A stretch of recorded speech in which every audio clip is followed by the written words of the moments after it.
Hi, everyone. Welcome to the Stronger Everyday podcast. Today we have Lisa Welker, I think. Mhm. Yeah, home of the everyday athlete. Well, with that, Lisa, please introduce yourself. Yeah. My name is Lisa. I am a 48-year-old mother first and personal trainer and nutrition coach. I have been training mostly women, but also some children and some men for about 8 years. And I just love helping people. My goal is to not have them use me forever. I just like to help as much as I can, get people healthy and living their best lives.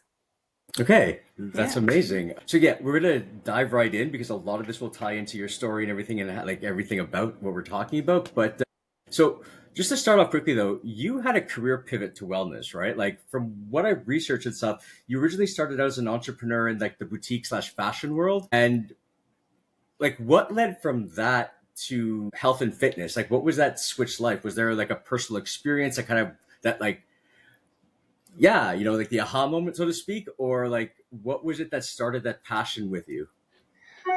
Well, I've been a lifelong athlete. I started playing basketball when I was 10 and all the way through college in my mid 30s. And then I had a knee injury that took me out of basketball, and I'm a super competitive person. So I thought, let's try bodybuilding.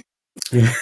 Little intense, but so it was kind of, like most things in life, something sort of as a catalyst for a pivot. And I found myself getting divorced with two young boys. And in the midst of bodybuilding, I had been sharing my journey online and received a lot of great feedback for my food and my progress. So I turned that into a business, and it started out with a meal prep business. And then while I was doing that, I was getting educated for integrative nutrition and personal training. I just wanted to have that background to sort of, legitimize me, I Yeah, suppose. yeah. It's Like always been having the my life. Yeah. yeah, having the letters at the end of your name kind of helps sometimes. I know what that feels like, yeah. Yeah. Yeah. Okay, so then but you've also competed. Yep. I competed in Okay. natural bodybuilding for 3 years. I started when I was 39. It's never too late. That I'm holding on to. Drastically am I holding on to that. Yeah. But so when you stepped on stage, you were in bikini fitness competitor, correct? Yes. Okay, and so specifically from that angle, what inspired you to pursue competitive fitness from that angle? Like specifically, not necessarily just the weightlifting or bodybuilding and stuff like that, but that competitive aspect of stuff. So, like, what was the experience like, and what led you to it? I had decided a year before I started that I wanted to face my fears. And I am 6'1", and I have always wanted to hide. I can't hide. I'm Okay, super tall. And so I thought, what is more scary than being on stage in a bikini? And that's a fair. it's a pretty intense experience. I also feel like I've gotten by in life with 75, 80% effort. And I wanted to see what I could do if I went 100. Um, and so I don't like the word perfect. We don't use the word perfect, but I was perfect for like 6 weeks. I was. And then I found out one of my teammates was like sneaking almonds, and I was like, oh, I'm going to do that.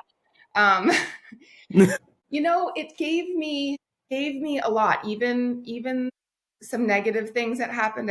I think even more so are the most useful things I learned. Was it intense? Yes. Was it highly structured and required a lot of discipline? Yes. But it really showed me what I was capable of, what I could push through, um, and how mentally tough I was. And it actually propelled me to finally pull the trigger and want a divorce. So Okay. yeah, it was, I don't want to say it was easy. There were times when I was up at 5 o'clock in the morning because my son had a soccer game at 9, and I just had to get my stuff done. And I was the Tupperware lady, and I brought celery to the movies. Like, Okay. so it's definitely a very personal journey.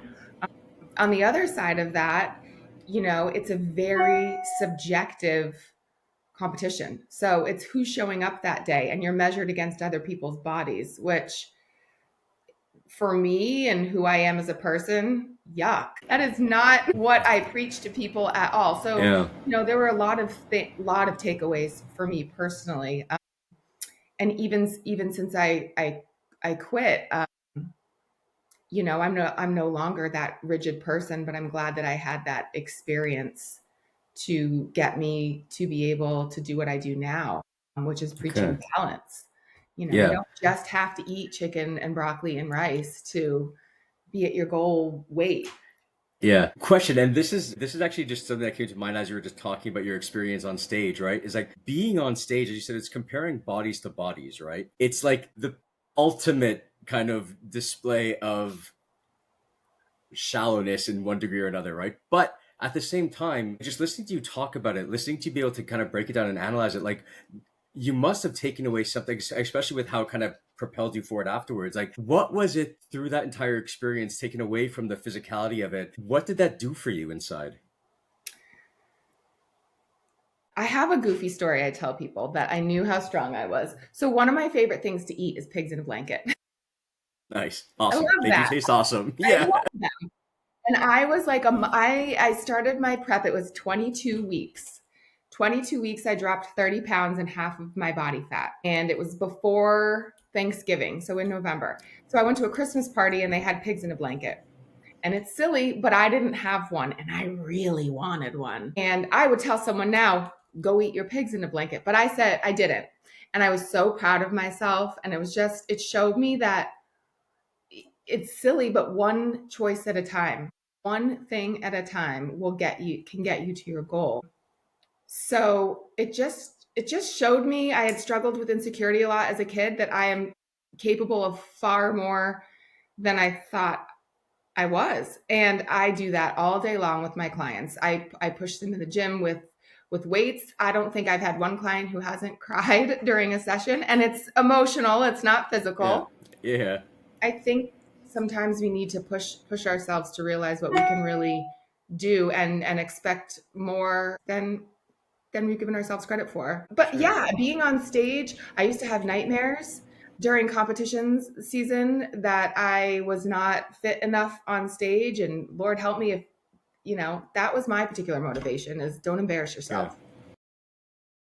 And then you get into, the culture, and you you just start to, I don't know, it can be a slippery slope. I don't know if you know, but there's a lot of recovering addicts that, or people with eating disorders that get into bodybuilding, because you're just kind of being super narrow with Yeah. something. And for someone like me, I just found, there are people that can do it and that are healthy. I don't want to say that's everybody. For me, I couldn't be healthy and compete in a way that I wanted to. I was, 39, 41, 42 doing it. I'm not going to put anything in my body at 42 just to win a trophy.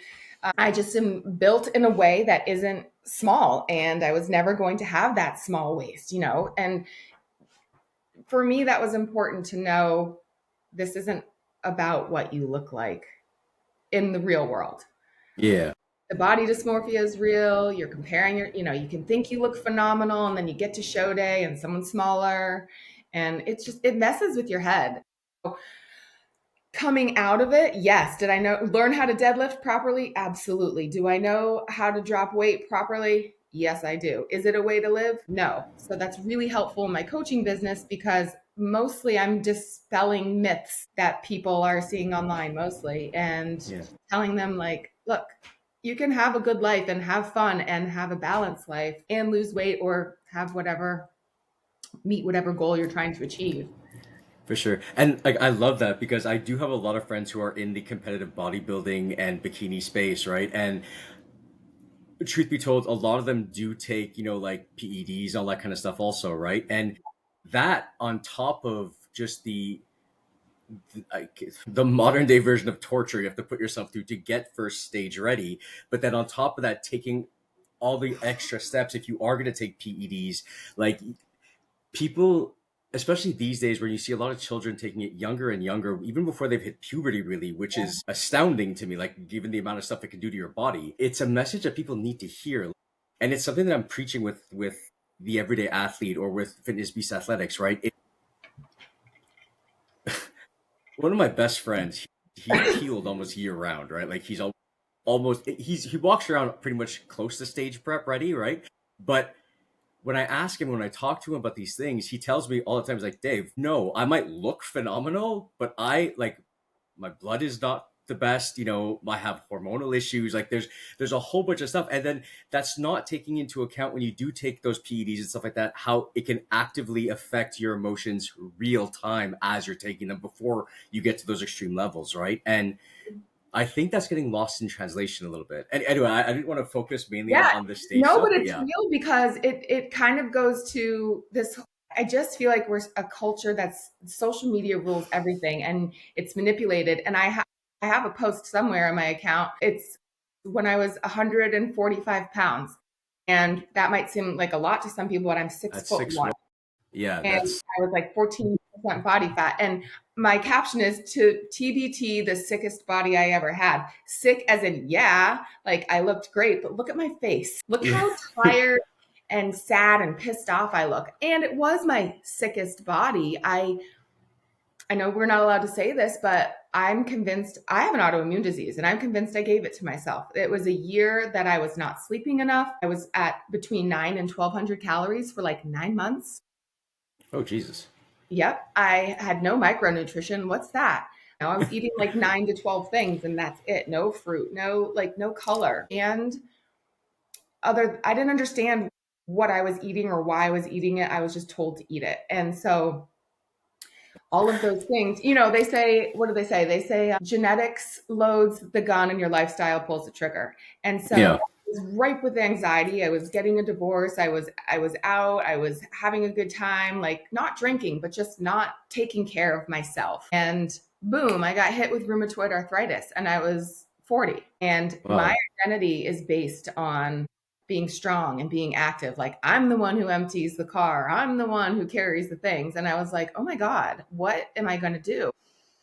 I don't know if you received this feedback, but my doctor at the time gave me really good advice. She said, don't go into a lot of chat rooms. Just stay away because the stuff you read and hear is horrible. And I did one and I was like, yeah, mm-mm. And that's real. It was timed at the exact month I received my certification as an integrative health coach. And I kind of say, look, the universe was like, oh, okay, you're a health coach, heal yourself. So that was, yeah, I mean, that Yeah. really was like, okay, so what do we do with this now? How do you live your life? I hate medication. So I struggled with having to take that for a couple of months. But ultimately, I decided that was what was best for me to stop the progression of the disease and then really learn what health means. It's not being 145 pounds and looking great in a bikini. It's having a clear head. It's being able to use my hands. It's being able to whoop my son's butt in basketball still. Those are the things that are important to me. Yeah. So like you with your what we were talking about before, it's just you have these diagnoses. You have I think without getting too far down the rabbit hole, I think pharma wants to keep us sick. And I think functional medicine is where it's at. I think we need to look at the why and do that rather than take a pill as a band-aid. Now that being said, I do take a pill. There's just no way around that for me. I know there are people that don't have to, but No, 100%. And like, again, not wanting to go down that rabbit hole too much, I'm pretty sure that profits and pharma do have there's a whole thing there for sure. But it's the fact that like it's like I preach to people like don't necessarily stop taking medication if it's supposed to be good for you, right? But Mhm. just don't rely only on the pill. Don't rely only on if you're like diabetic like me, like on insulin injections, right? Like I've actually, and this is what I'm happy about since I started training, losing a bunch of weight and stuff like that. It's been over years, mind you, but like since I incorporated like fitness activity and everything like that, like my insulin that I've had to take has dropped dramatically. So I still need to take it because my body doesn't produce it, but I don't have to take the exorbitant amounts of it, which leads to a bunch of other health things later on because taking excess insulin builds up insulin resistance. Like there's a whole I could Yeah, teach a and whole I just science read show on something that. yesterday that I think it's like the liver can only process like what is it, 100 grams or something of glucose, but muscles can hold up to 300. So it's just like that's why. I mean, there's so many benefits to Yeah, lifting weights. But a that's 100%. Yeah. 100%. Okay, so I want to move on because I feel like I could talk Yeah. to you about this specific subject forever. But so now on your nutrition background, right? Like, so in addition to coaching, you mentioned also about like, focusing on, the health of food and everything like that, right? So how did cooking and nutrition specifically become a part of your journey? Like did your culinary expertise influence it? Like did your focus on like the stuff you like cooking, like how pigs in a blanket, for instance? How did that kind of like integrate itself into your nutrition mindset of things, not just to guide you towards it, but also to help structure what you help with your clients? Yeah, I mean, I think I've evolved organically over the years. Before I even got into any of this, I thought I was healthy. I thought I was being healthy, but I didn't understand the balance of what you eat and how that affects body composition. I've always loved to cook. I grew up in a household where my mom cooked all the time, but like these lovely European meals with sauces and gravy. So over the years, I've adopted, okay, we're going to use ground turkey instead of beef. And, I've made little moderations like that over time. And then I went into the very strict chicken breast, steamed broccoli. And then I was like, I don't want to eat that all the time. So, Yeah. when I started my meal prep company, it was very much, rigid. And then over time, I've gotten a little bit more relaxed and realized once you do understand macros, you can play with things. It's basically a big mix and match game. But I'm also a big proponent. I love food. I travel all over. I always take a cooking class in another country. And, everywhere in the world except here, it's a lot of home cooking. It's a lot, even street food is just not processed. Yeah. So I think that's the basis for me is try to stay, limit the processed stuff, but also food culturally and historically is a social thing. It should be Oh, enjoyed 100%. with people. If you're eating out of a Tupperware in the corner of a room, not socializing and feeling miserable, I mean, that has a mental toll too. So Yeah. I do love to cook. I do love food. I want my food to taste good. I am not someone that can eat the same thing every single day that's bland. I can't do it.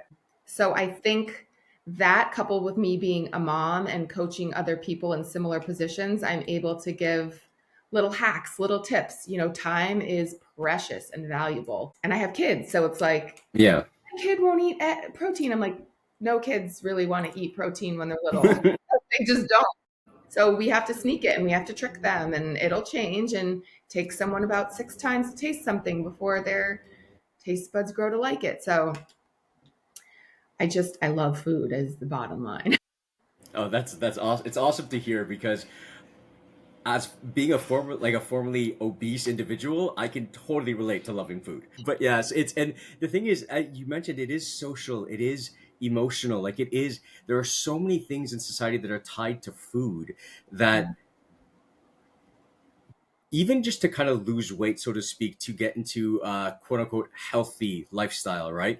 Yeah. It's difficult for the mind to get around. It's difficult for people to say no to something that's so intricately tied with everything we do in society, But because of how society has developed also, as much as it is tied to those things, it has also changed, right? Like it's a lot more processed, as you mentioned. There's a lot more sugar in things. Like I was at Costco the other day and I was looking at a package of meat that wasn't sauce, wasn't anything like that. It was straight up just ribs. That's it. But when I was looking at the box, I'm like, why is there sugar in this? Like I was like, it's meat and like what?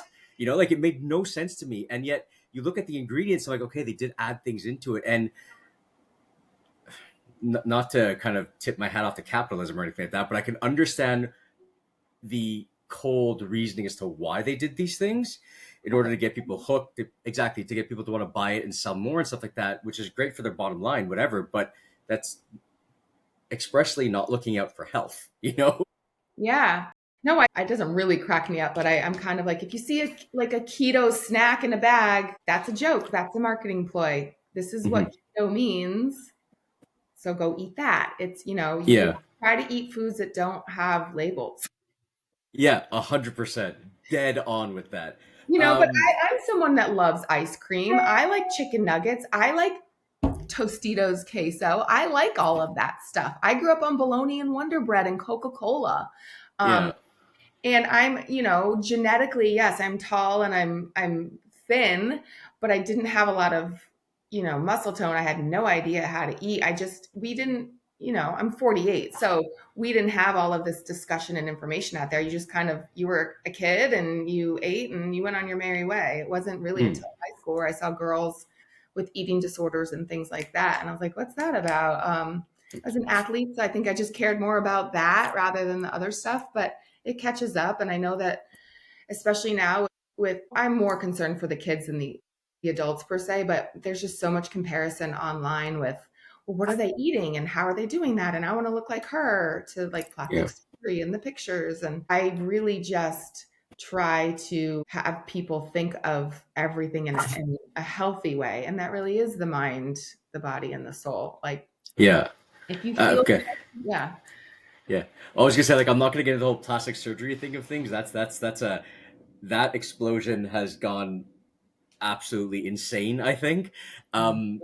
Which is, I think, definitely the subject for another podcast altogether, because that's insane. It's crazy how much even that has influenced. Like the idea of, we're talking about being on stage and kind of like that, what's it called? That superficial look at things, right? Like it's expounded to such a degree now that this is going to be kind of self-aggrandizing, but like where I think that like physical fitness at this point, not just to be like, and I'm not, again, just to reiterate myself, I'm not saying just to get huge, to get completely thin, just to be able to wake up every day happy, has become so confounded with the social ideas of what people assume other people like, how they like to be seen, all this kind of stuff. But like, it's all just grossly overstated, grossly over exaggerated. Like it's not the point of fitness. It's not the point of looking good, so to speak. And the fact that looking good is objective, yeah, a completely objective from one perspective, subjective from the other perspective, right? So it's like being healthy is about feeling good with yourself, not about looking good for other people. And that's where the objective thing comes into play. But Yeah. yeah, okay, I'm doing my I whole mean, thing it's where I a rattle lovely off, but yeah. byproduct, don't get me wrong. I like looking good in my clothes. I Yeah. definitely vanity sent me in that direction initially, of course. Yeah. Um, but this past summer, I was able to carry with another person 2 kayaks up a hill. Wasn't winded, nothing. Like that was really cool. That's awesome. 50, and that was easy for me. Thank you, Farmer Carries. Like Yeah. For so it's sure. really, and as we age and at different stages, there's different, I think, we have to adapt to our bodies and what's happening and our goals change. I don't do an older population. That's not my experience, but functional fitness is for everybody. I have people try and get up off the floor without hands that are in their 40s, that's important to be able to do. It has Yeah. nothing to do with how you look. No. I'm just thinking the idea of doing like squats and stuff like that and just being able to stand up off the toilet when I'm like 80, like on my own. Yeah, those things matter. Yeah, 100%. So actually, I like that lead in that we can do now, because it's kind of like a holistic approach to what being healthy is. So speaking of that, and going back to the whole mind, body, spirit approach to things, you've mentioned like being a big believer in what I just mentioned, right? Like the combination of everything, right? So what does a holistic concept mean to you personally? Like how does that infiltrate your thought process when you think about fitness, right? How do you integrate both mind, body, and spirit in your own life, and like in the guidance you give your clients? Like what does that look like for you? Well, I mean, I think they're all interconnected. I believe that we really can't fuel ourselves and treat ourselves well if we don't think that we deserve it. And I mean, I often say to my clients, I said, would your inner voice, would you talk to yourself the way you talk to your kids or your dog? And they're like, no. I'm like, then why talk to yourself that way? So I think self-love, and I know it's the big thing to talk about, but I was someone that grew up very insecure, critical eyes and words everywhere. And so that's what became my inner voice. I was not ever told you're not good enough, but in my head, it's like, that's not good enough. I'm not perfect enough. You don't try that because you're not going to be good enough. And so when I started to really change that voice in my head, and we could have a whole nother rabbit hole of neuroplasticity. I absolutely love can change your brain chemistry, but it was an effort, and it was very intentional to talk to myself differently. And even like when I came out of bodybuilding, I had a messed up relationship with food. I wouldn't call it an eating disorder, but I was like, ooh, can I eat that? That's bad. And I wanted to take all of that out of my vocabulary. And so I hired a health coach myself. And the best thing she said to me was, you know too much to go back to that. And I was like, oh yeah, I do. So like, again, it's connected. I cared about myself. I wanted to be better for myself. I wanted to be, obviously it helps all of my clients, my friends, my family, relationships, everything. But I think you have to want to care about yourself. And then you do what you can. Either you read, or you hire someone, or you just start going to the gym, or you walk up to someone and ask for help. Or like one of my closest friends, she was kicking her own butt at the gym one day. And I just, women to women can be scary. But I said to her, I was like, nice leg day. Good job. Yeah. We just started working out together. But yeah, so I think you have to want it. People always say, oh, I wish I had your motivation. I was like, I don't usually have motivation. It's just discipline now. It's just discipline. It's a part of my day. I don't think about, I mean, I think about it. I don't like waking up early in the morning. I don't at all. But if I don't put myself first and do that, I'm probably not going to get to it. So Yeah. you know, again, with my clients too, it's a lot of women that do not put themselves first. They put their jobs first, their husbands first, their kids first, and then they don't have time for themselves. So I think you really need to care about yourself, treat yourself well and kindly, and then you'll want to take care of yourself a little bit better or make that time for yourself. Oh, absolutely. And like one thing you said kind of really rings true about the idea of, you know, people putting their partners first, their children's first, like could be anything around them to that they deem more important for whatever reason, right? But then I remember thinking at one point when I started kind of like you to put myself first, my health first, my motivation first and stuff like that. And not to say that it like say, oh, I have to work out, it's more important than, feeding my kid. Like Not it's not selfish. like that. Yeah. It's more the going to the gym, getting myself ready for that, like as opposed to it taking up time and taking things away from my other priorities. It helped me not just face those priorities. Well, face is not necessarily the right word, but take on those priorities that were left much stronger, much more happy to do so, and get them more completed in a much bigger way because I focused on myself and my health first. So like when I meet people and they're like, oh, I don't have time, I don't want to seem selfish, but I'm like, no, by putting yourself first, you're going to make everything else not even realize you're working out, and they're not even going to realize that time you're taking away from them. It's not. Oh, yeah. And not to mention the huge mental health benefits from it. I mean, I know that's also a cliche thing, but it's true. I suffer with a little bit of anxiety, and often I'm releasing my emotions in the gym. I've done many a squat just crying my way through it. And I walk. I walk a lot. I'm someone and I live in New England, so it gets cold. So, my son has been Montessori educated, and they say there's no bad weather. There's just you're not prepared for it. So Yeah. go out in the boots and the blah blah blah blah blah to get it in. And I do feel better. My body feels better. My mind is clear. When my second child was born, I had to find a gym that would literally have someone hold my baby so I could work out. Okay. 6 months old, not like a Yeah. new, wasn't crazy, but um, I just think where there's a will, there's a way, and you're 100% right. It benefits everyone in your orbit. You find more efficient ways to do things. You just find a way, and Yeah. you're happier for it, and everyone around you is happier for it. The other side of that is sometimes it's like a whole family thing. And when the one person decides to change, it does change the dynamic of the whole family. And it's either you're on board or you're not. So it can create some tension. And sometimes that's just what happens. And so I end up listening to a lot of private things as well. But that's back with the mind, body, soul. There's this great Yeah. great thing in IIN, which is the Integrative Institute for Nutrition, and it's a circle, and it's a pie, and it's a representation of our total health. And it's like there's spirituality, there's family, there's career, education, there's all these things, and initially you're supposed to sort of like plot your dot of how happy you are. And the goal is to have a circle, but everyone's is kind of like this. And so it helps Yeah. identify like where you might need a little bit more focus.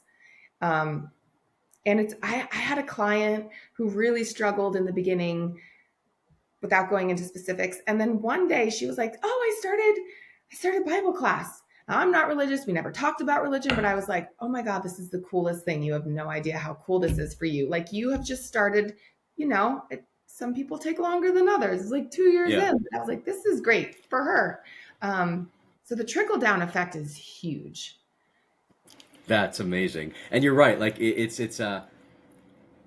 hopefully if in a perfect world your kind of relationship with her, your like the fact that you were training her and all this kind of stuff expanded to her, she was able to stretch out, and hopefully that will reach out to other people around her as well, right? Not necessarily, I mean, yeah, sure, to give you more clients, absolutely, but also just that okay, that the ideology of discovering new things while you're trying to better yourself overall, you know? Yeah. Yeah. Yeah. And Or I like, could, I need this back in my life, or I need this in my yeah, life. yeah, Good. Yeah. yeah, The favorite part of my job is when I see someone, like it clicks and they light up in a different way. And I had one client once who said, "Oh, I just made this a walk and talk meeting. So instead of a Zoom, they all got to walk." like, That I was like, "That's amazing. I love that." And this particular woman runs a company, has three small children. Her husband works full time. This is the epitome of someone who doesn't have time. But she yeah. finds a way to make it work. And I think that's the key. It's not going to be the same for everyone. It's just got to. You know what you should do? You should ask her what fitness does or did for her, right? Like how she, like you were saying about the person who has no time whatsoever, but still makes time for it and still is able to do everything else, right? And you should ask her, okay, so if adding that fitness element, as most people think, will take away from their dairy, what it actually gave back to her, you know? Oh, I already know because I've been with her for 3 years. Yeah, Nice. Okay. she has decided to ask for 2 mornings a week to be not doing the kids in the morning. So she does a walk or we do an earlier workout together Yeah. on FaceTime.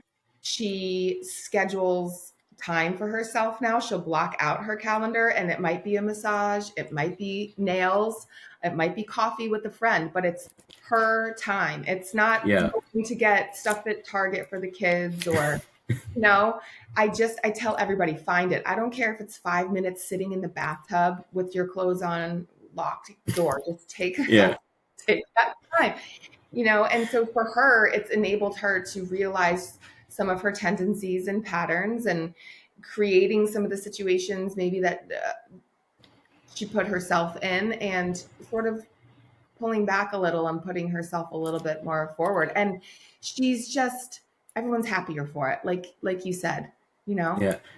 you gotta That's have honestly, yeah, you can't fill it from an empty cup. So exactly, exactly. That's honestly, it's one of the best sayings, and you kind of emphasize it so beautifully with that story. It's like it really is mind, body, spirit. You start working on one thing in an actively healthy way, it will touch on everything and just kind of expand that. You know, that kind of leads me into the whole your brand, right? Like you empower confidence, and you had started like your Find Your Foxy thing. It's a very interesting concept too. Like even as far as a branding perspective too, that's even a really sick name. Like I like the name behind it too. thank, um, thank you. but like, what does what does it mean to find your Foxy in the terms of health and self improvement? Then in this case, So it's interesting when we were trying to come up with names. I had that one, and I was asking for feedback, and some people thought some things that was not the direction I wanted to go. yeah, And I was like, no, like I think I'm late 70s, but it's kind of like, hey, Foxy, it's yeah, for me, it was like accepting all the parts that I felt insecure about. It's embracing my quirks and strengths and weaknesses. Stop shrinking for other people. So find that inside and be that and do that. And what isn't for you is going to go away. And what is for you, you're going to attract. And for me, like I never fully fit in anywhere. I always had like this inner battle of go this way or that way. And you don't like groups, but you want to be a part of one. It's like, finally, late 30s, early 40s. Like maybe most women go through this. I don't know. But I was like, oh, you don't like groups. I have always had one friend from here and over here and over here. And I kind of just follow what makes me feel good. And I used to feel bad about it. And now I don't. Correct. And so I'm, this goes into like raising kids too. So my boys now are 13 and 17, but for my younger one, he's a little social butterfly and I didn't want him to be, running with the pack. And Yeah. so I used to have this poster in my house that I wrote on, and then of course they doodled on it. But it was like the only things I care about in this house are kindness and respect. And we talk about being individuals and follow who you are and not the group. And I used this word when they were little. I know it's probably not acceptable now, but it's like we're weird. Like just embrace it. We're weird. And I heard him on a group chat probably like 2 or 3 years ago, of like, well, I'm just weird. Hey mom, weird's good, right? And I was like, yeah, like just embrace who you are. And Yeah. especially now with gaming and social media and just all of this presence of, like we talked about before, of ideas of what you should look like or should be doing, or even in small towns. Like I live in a small town, everyone should be playing this sport and you got to be doing this. It's like, no, you know. Actually, this past weekend I sat at a paintball field for 5 hours because my son likes to play paintball. And I thought, well, there's other parents sitting at a soccer field for 5 hours. What's the difference? You know, Yeah. get Yeah. it. I just want people to realize it's not only okay, but it's important to be who you are. Go after what you want, who you want to be. I say this all the time. You only have one life. This is Yeah. it. It is Yeah. way too short to waste being unhappy, pleasing people that don't fill up your cup. Wear the weird pants if that's what you want to Yeah. wear. If you don't like going back to the fashion thing from before, helping people that were wearing the wrong size, or like this one woman ran a business and struggled to get dressed in the morning. And at that time, I didn't know that existed. I mean, I would kind of just throw on clothes and not really care. But it affected how she presented herself at work. So once we figured that out, it's like, okay, yeah. So find your Foxy. What looks good on you? What makes you feel good? What do you like to do? And just don't worry about the noise. Surround yourself with a great support system. Just go with it. Yeah, And I love when you said find your weird, because whether it's appropriate these days, I don't care because like when I look at how people act in general, right? Like, the whole social aspect of groups going together, all this kind of stuff. I'm like, yeah, but even within those groups, each one of those people, if they really stopped trying to fit in, everyone would be, excuse my language, but everyone would be fucking weird. And like, I know I'm not normal. So, so like, it's something that I want to preach to people that like, it might look weird on the outside briefly, but like, unless you're actively doing something wrong, right. when you're being just weird, most of the time that brings at most smiles to people's faces because it's funny. Yeah, But yeah. and you I get always to be say find you. your weird. Find your weird. And or like Yeah, dating, you just gotta find the matching weird. That's all it is. It's not yeah, easy, but like yeah. make No, it a bring hundred fun percent. to it. Yeah. Yeah. And so that actually brings me into something else, right? When it comes to finding your weird, especially when you're trying to kind of push that message, especially with your kids, right? You say you had two boys, right? Yeah. So how do you balance not just the demands of motherhood with your career and stuff like that, but also like the concept that you've learned through training, through teaching people to accept their weird, so to speak, and stuff like that. How have you translated that over to raising your boys? And specifically, what challenges have you faced making time for your own health while raising your family? Like you said, yes, you have to take time for yourself in order to give your best self to your kids or your family or whomever. But what were some of the biggest challenges you faced when you were trying to do that? Because I'm sure there were a lot of naysayers around you too saying, oh, you should prioritize this, you should prioritize that. Mhm. You have to kind of find the rhythm that works with you, right? So Yeah. how did you do that? What did you do? Oh my gosh. There's so many different versions of that over the last 8 years. I think Flexibility is a big one. We're dynamic as humans and we have to be able to adapt and change. And historically, that's been hard for me. So I think knowing when to pivot is really important. It's kind of like you have a toddler, right? It's like right when you get the routine down or they finally like something and you're like, yeah, they change. So you got to go with it. You just do. Yeah, during the bodybuilding phase, I started to get up at 5 o'clock on a Saturday, which is the worst thing I could think of for me. But I, and then like by one of my kids went away to school, and I was like, I want to enjoy that time when I'm with them. I don't want to be thinking of bringing my Tupperware with me. So I think maybe it's time to stop competing. So it's just kind of like trusting yourself also and what's going to be best for you and your family together. In terms of like a day to day, I learned this is so silly. I think a lot of these big aha moments are kind of like, duh, don't stay up late because you have to get up at 6. Yeah. Okay, you have to go to bed early. Well, but that's what The trade-off. nothing is Yeah. free in this world, David. Nothing is free. Yeah.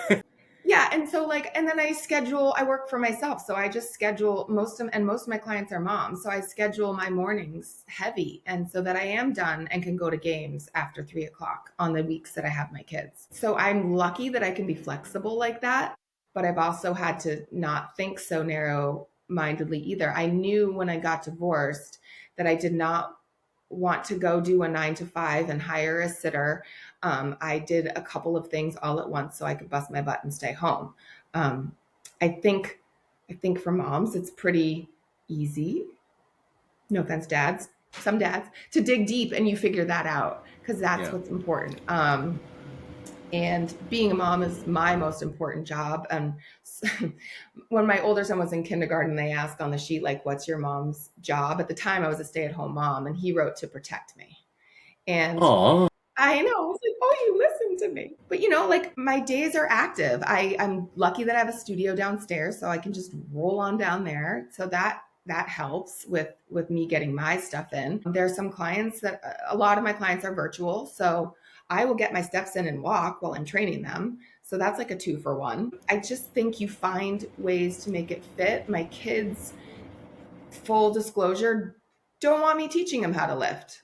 They just don't because I'm mom. Like, okay, well, I'm really a form nut and I'll just Yeah. teach you that. Then you can go down there. But yeah, over the years, there's great videos of them wanting, Mom, I can do a pull up, or we Yeah. all carry water bottles, like all of us, all the time. Okay. Those things are trickling in. And I gave them a quiz, it must have been a COVID thing because I was so bored. I'm like, all right, your kid's of a health coach, just see what you know. And it was like, name a protein.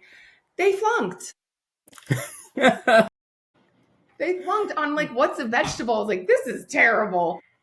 I hope they take in as much as possible. And I think, like, this, I think parenting is the longest game ever in so many ways. And you truly don't see the full impact of your parenting probably till they're like 25 or 30. Yeah.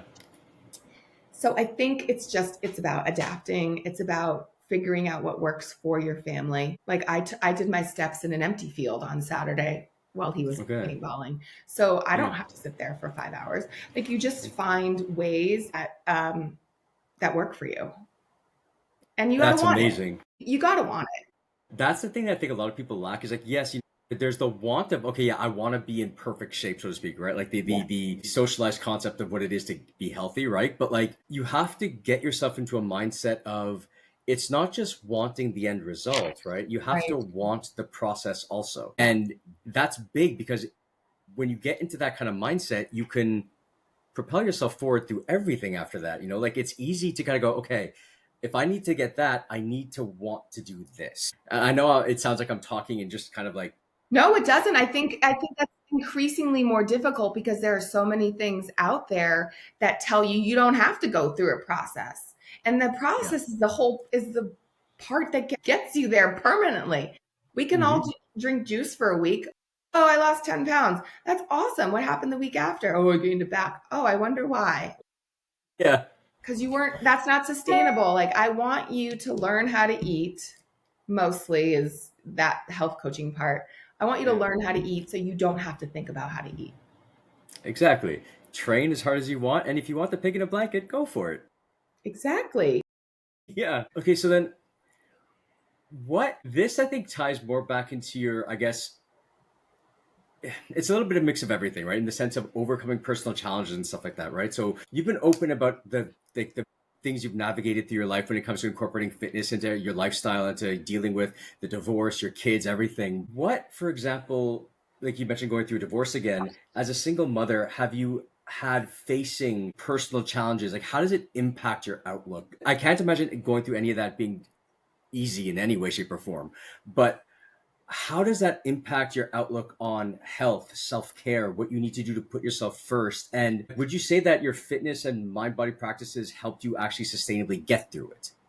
Absolutely. I think my self growth has only helped me be a better mom, a better coach, a better sister, friend, person. I think that it, it's important that people realize every single one of us has trauma of some sort, stressors in life, like stress, period. We all have it to varying degrees, and mine is no less important than yours. And I think as we age, life gets harder. It just does. So, it's how we react to those roadblocks and those stressors that define us. Like, do we want to struggle and fight that, or do we want to find a way through gracefully? And I think, not to be an over cheesy like strength coach, but it's like, the weight doesn't change in the gym. A deadlift is a deadlift. So you just get stronger so that it's easier for you. And then you push yourself to do more. And that's kind of my approach to life. I'm at a point where I was a very intense person, and I was like, I got to chill out a little bit. I mean, I probably sound intense now, but you should have seen me a long time ago.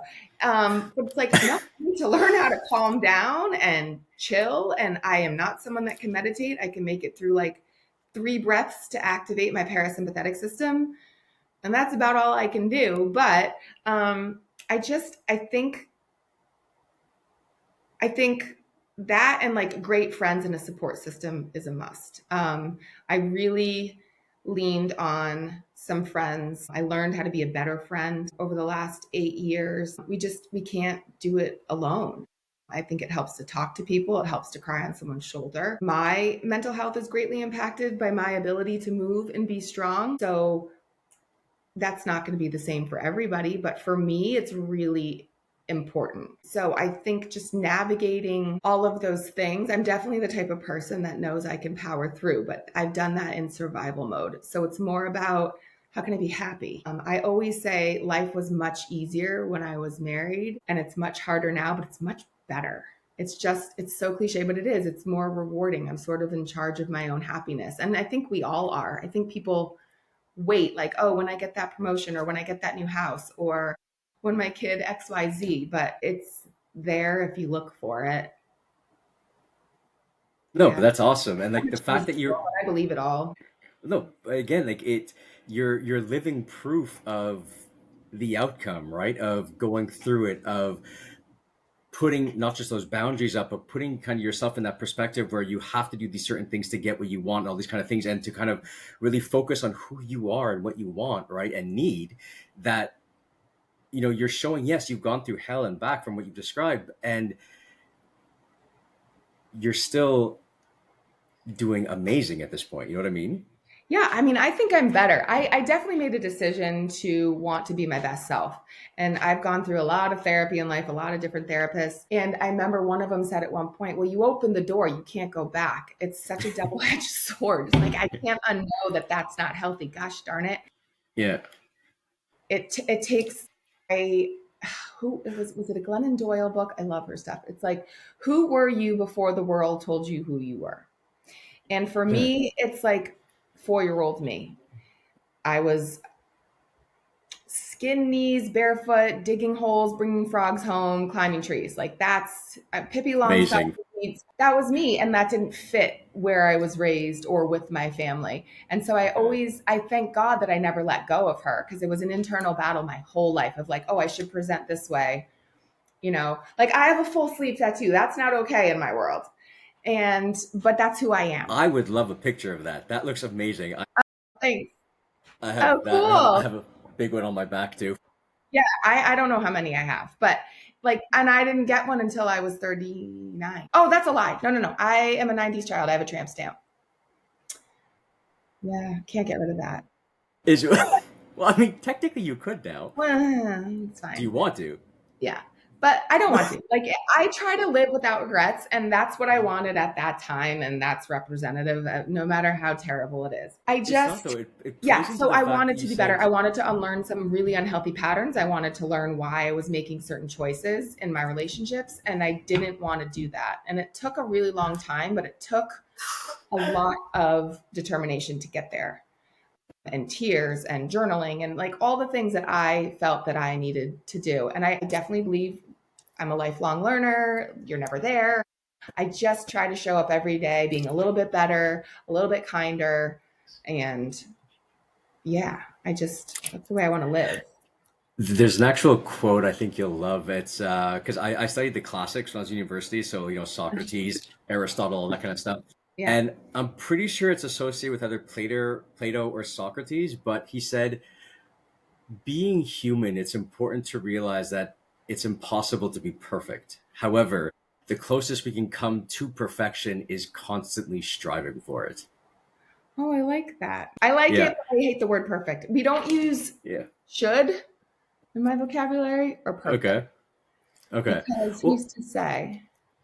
what it is for sure, but don't forget, it's you're going for an idea that's impossible to attain. It's you're Yeah. just trying to get as close to what you think it might be is, you know? Totally agree. I think I call myself a recovering perfectionist because for me, I wouldn't start things or I wouldn't try things because I didn't think I could do it well enough. And it held me back. So I guess I don't have a ceiling, I guess is the difference there on what that is. I just better. It works for me. But I like the quote. I get it. Yeah. Yeah, yeah, I will never be a static human. I tend to surround myself with people that have a growth mindset and can see perspective. for sure. And okay, so kind of going back to fitness a little bit. No, no, I We love can the do another one with conversation mental health. for sure, 100%. But one thing you said about the constant growth, right? I mean, that's a huge aspect of fitness as well. So, Yeah. like, how would you equate that mindset of always evolving, always growing, always striving for what's next? Because you're right. In fitness, you go, okay, yeah, I want to deadlift like 100 pounds, 300 pounds, whatever. You will hit that goal if you're consistent. But then weightlifting doesn't just stop there, right? So like, how do you fit that constant striving for not perfection, for betterment, yeah, for betterment into your fitness mindset?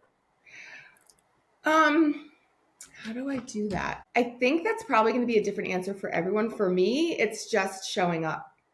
For Okay. me, I want to do it 5 days a week. For me, that's showing up. For other people, it might be two. For, someone else, it might be like, I just think that's going to be different for everybody. I'm not, there was a point where I was wanting to hit PRs all the time. Now I just don't want to hurt. Yeah, that makes sense. I'm in like a maintenance phase. So as long as I'm moving and figuring out what to do so that I don't injure myself, that is good for me. So kind of just going back to like different ages and stages of where people are Okay. at. There's some teens that I train and sports specific. They're, they're going to get better when we increase their upper body strength or, it's just different, I think, for everybody. Like, what would yours be? I kind of relate to you when you say you're kind of that really kind of intense individual, and how maybe as you age, you kind of let that go. I don't know if I've let that go quite as much. I like intensity quite a much. I'm the type of guy who, if I'm not going hard, I'm not going hard enough. Right. And I love pushing. I love striving. I love always reaching new things. So for me, it's I will lift weights, for example, until it hurts, so to speak, and until I get to the goal that I'm striving for before anything else, right? If I can't hit it for whatever reasons, if I can feel that I'm not strong enough to, I'll be okay. I'll lower whatever I have to do a little bit just to kind of increase my standards to be able to push there. But I'll never stop trying to go there. If I fail today, I'm going to try again tomorrow. If tomorrow I Yeah. still fail, you know what? I'm going to try again the day after. If it's still not there, I keep telling myself, you know what? It's going to happen. I'm Yeah. going to do this. Yeah. You don't give up on yourself. And, Yeah. if I may say, as a trainer, I might not advocate for that avenue of doing it. Um, Yeah. Something that might be fun for you is I switch up programming every 5 weeks, but it could be 4 to 6. You could, at the end of that, you could just have a day of PRs, and then you could really see what you've been growing, and then Yeah. go and deload and then go again. But yeah, Yeah. yeah, I get yelled at from some of my trainers a lot for that. I remember Rachel. I was training with her, and like I hit a PR on bench press and deadlift and stuff like that. And I'm like, awesome. So, and in my head, I'm like, wait, I hit a PR. So my next goal is to turn that into my working weight. So then the next day, I tried to do the PR for the thing, and yeah, by the end of that workout, I did it, even though I took a lot more rest during everything else. But like, yeah, I was so wrecked. My body was kind of like, "You're an idiot." yeah. Don't do that. I know people are like, I want you to make me sore. I'm like, no, I'm not going to do that because that means your muscles are shorter and you're going to hurt yourself. Like, no. But I Yeah, hear you. It's fun. Those days are fun when you hit those days, exactly. and you definitely, you write them down, and but you also want to be safe and keep moving and not hinder your progress. Yeah. Yeah. I don't know if it's just because I'm an extremist and adrenaline junkie that the idea of safe doesn't really enter my head a lot. But I get what you're saying, and I fully Yeah. agree with what you're saying. No, I I just, used to be like that. Something will happen that will change. You'll get there at some point, and whenever that is for you is going to be the right time. Sometimes, like, I'm also someone who needs to be hit over the head like 11 times before I learn a lesson. So maybe you are too. I know I am, and to be fair, I'm not that much younger than you, right? So like, it's the fact that you already hit that awareness of when to stop and stuff like that. I'm looking, I'm like, yeah, women are smarter. Well, I went and saw when I about 8 months, I bit the bullet after I got diagnosed with RA. I went and saw Dr. Hyman, like the Dr. Hyman.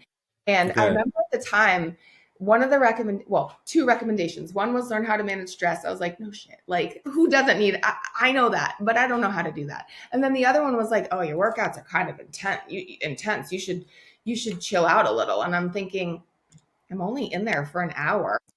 And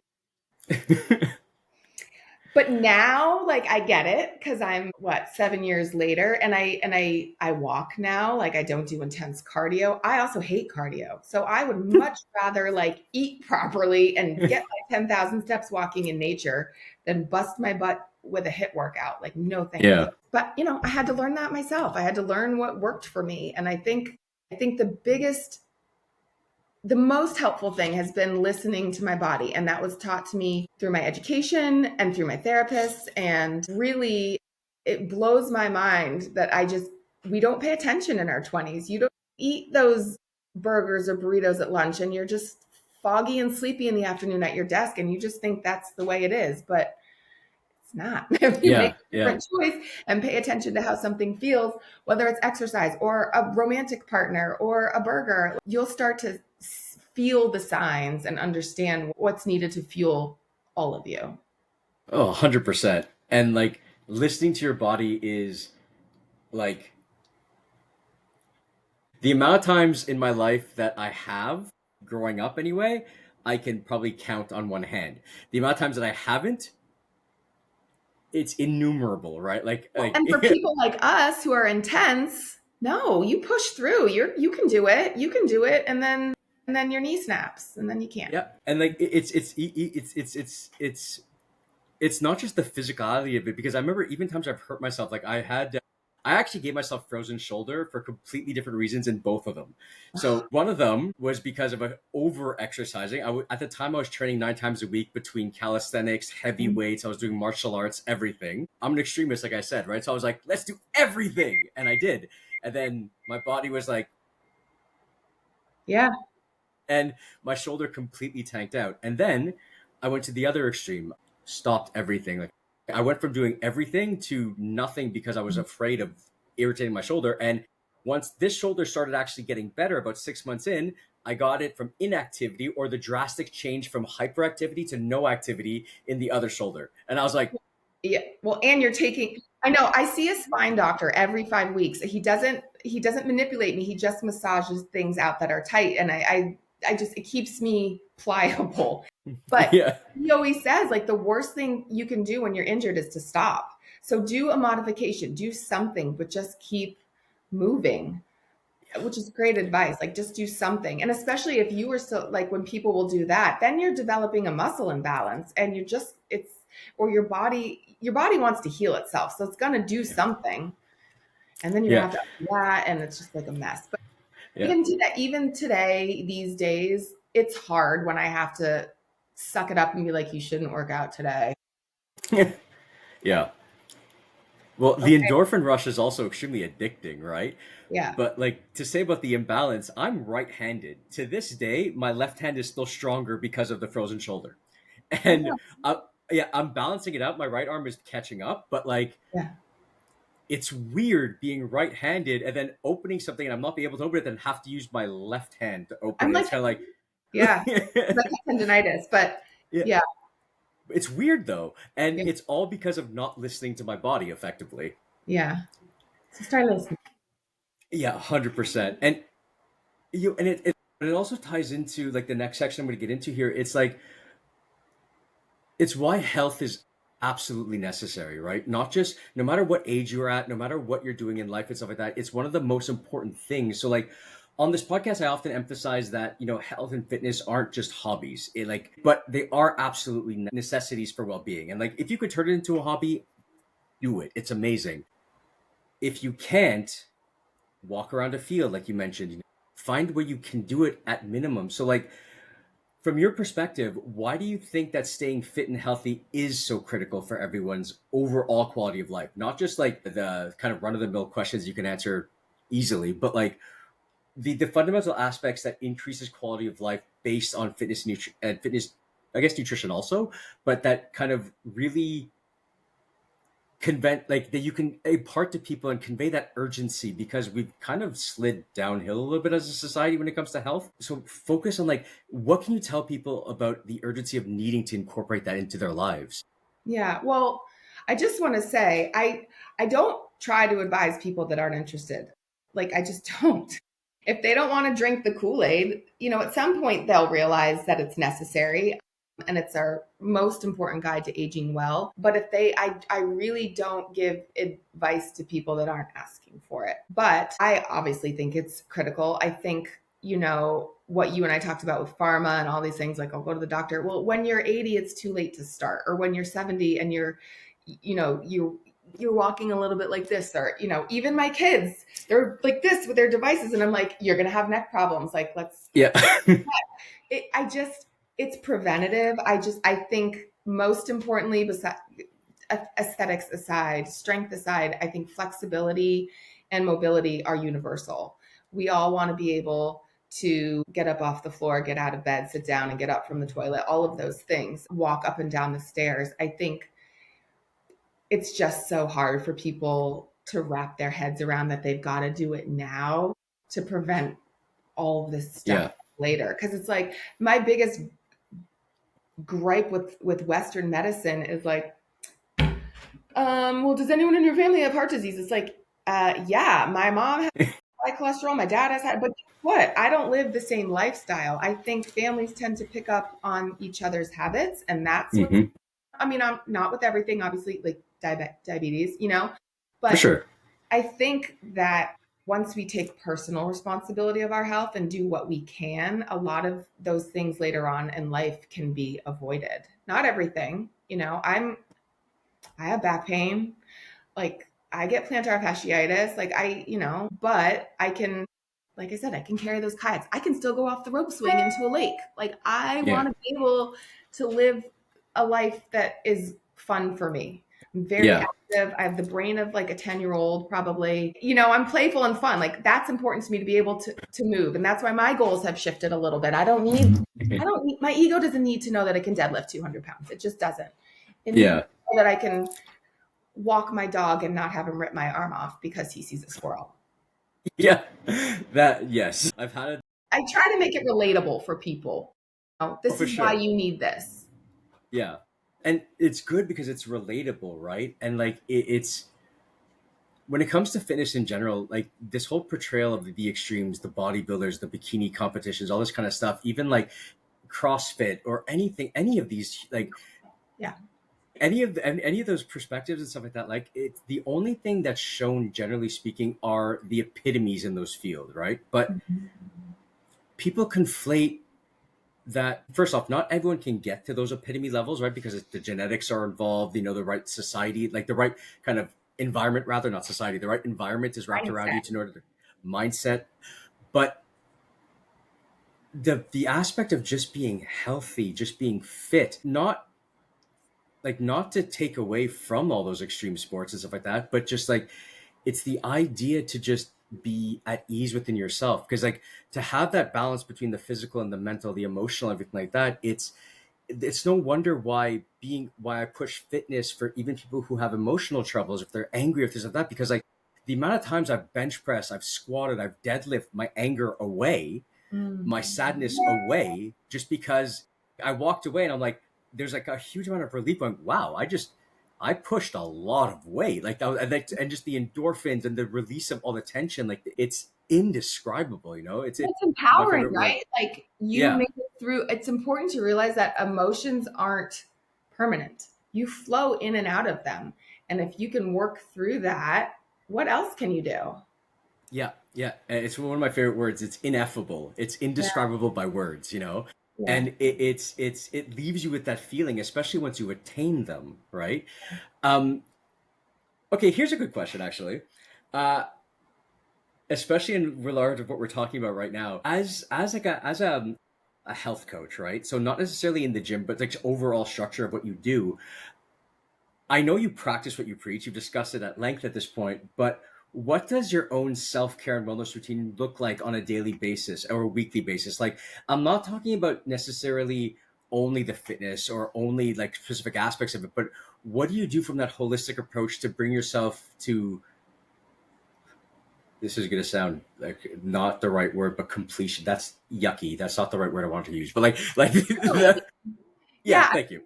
For me, it is getting up at 6 and getting my lifts in. I feel the things that make me feel like myself are lifting, walking, at least one good conversation with a friend. If I can't do that, it changes depending on the time of year. So it might be planning a trip. It might be, but like on a daily basis, it's the movement part, and it's fueling myself properly with like meal prep. I know that sounds so boring and lame, but like it's the consistent habits that really carry me through. And Yeah, I am someone that needs things to look forward to, because the grind can get boring. But I think life has lots of surprises for us, and some days are better than others. But I know that I think my non-negotiables. I've done this before. If I make the bed, take a shower, brush my teeth, I'm good. Like at the bare good. minimum, if I can Yeah, do those three things on my worst day, I'm doing okay. And I know that I'll get back to what I need to do tomorrow. Um, yeah. just had this talk with a client, and like I had a great summer. I have great habits. Did I lift heavy the amount of times I like to for 3 months? No. Did I use 10-pound weights? Yes. Did I gain some weight because I was eating ice cream in Wisconsin where they make dairy? Yes. Like, but I can do all of those things because I know that when I get back to my regular life, I'm going to sink right back into my habits. And so I don't have to worry. I used to be paranoid, like, oh my God. Or like, how about you ever come back from a vacation and you're like, oh my God, I gained 15 pounds. What's going to Yeah. happen? Just one sec. You actually cut out Oh, right when you said the ice cream thing. Yeah. which ice cream thing? The 3 months of ice cream.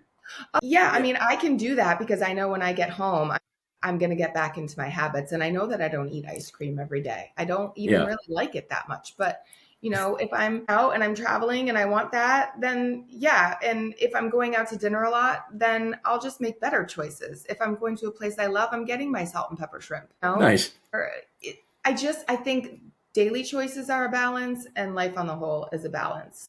You can't go balls to the wall all the time and you can't be super structured and avoid everything all the time. It's not Yeah. fun, it's not mentally healthy. I don't even think it's beneficial. So for me it's a balanced day. Everyone's a nut about something. I'm a nut about keeping my house tidy. So it's just different things that make my brain happy. But those three Okay. things, the bed, the teeth, and the what was the other thing I said? Oh, shower. Yeah. I know I'm Yeah. getting No, but that's awesome. And like for any of you listening, listen to Lisa's words. Like you don't have to.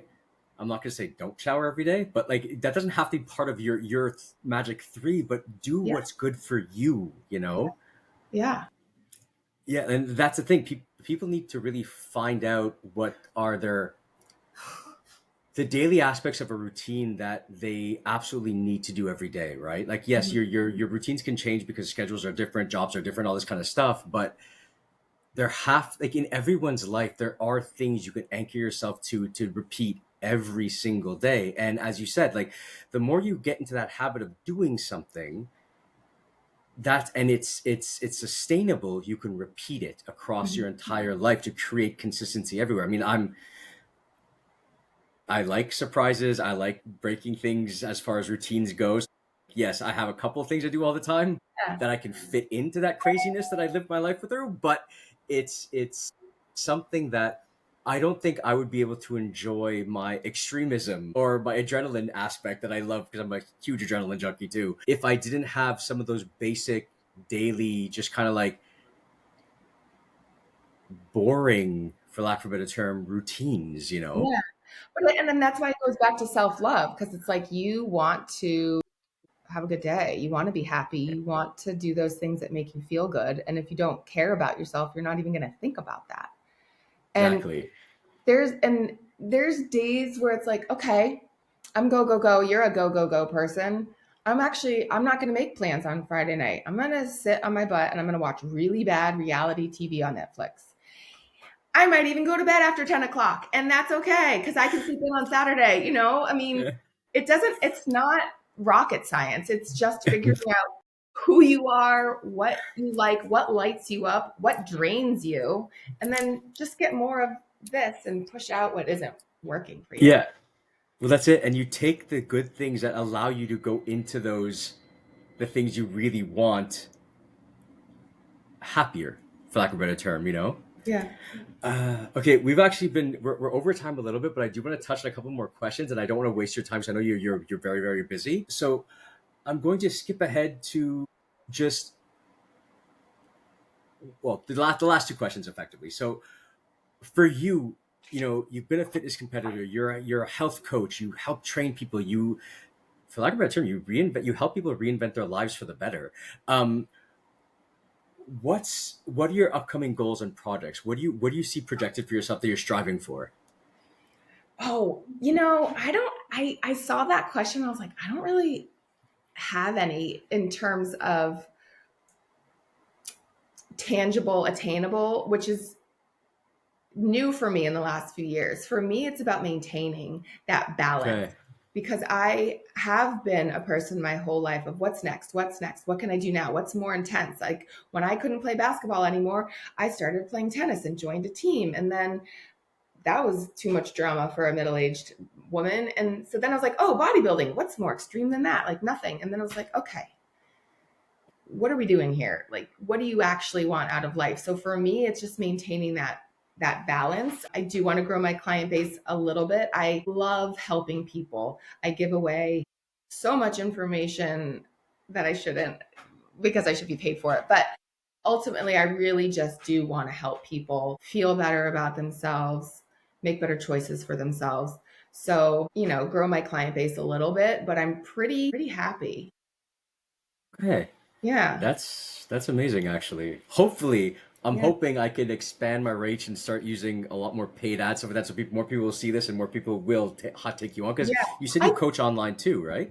Yeah, I think right now, like 75% of my clients are online. So Okay. I'm FaceTiming in New York, DC, Florida, like Eastern Seaboard. Yeah, yeah, yeah. But it's great because it allows me to travel and still work. And I really like that. But I have a studio here and I have some locals that come in. And it's really fun. I have the luxury of deciding who to work with and not. I don't want anyone to waste their money if I don't think they're ready. I just don't. So I do say no.